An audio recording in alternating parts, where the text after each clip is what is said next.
So many guys on YouTube say make eye contact with the person you're talking to and give a firm handshake.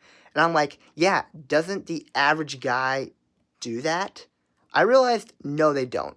But in my experience, my dad always taught me to give a firm handshake and make eye contact with the person you're talking to ever since I could walk or even speak.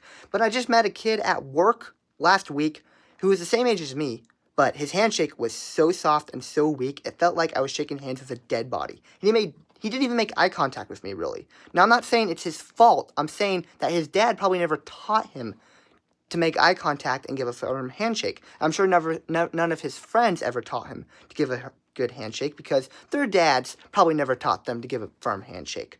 And I thought, okay, a lot of Gen Z boys I'm meeting these days that are around my age are giving soft, weak handshakes where, the handshake sends a big message, guys. I don't think you realize how big it is. You meet a boy for the first time, he gives you a soft, floppy handshake, you automatically going to think, one push on this kid's shoulder and he's going to fall into pieces on the ground. Or, I can beat this kid so easily, I don't respect this kid. This kid's soft, he's weak.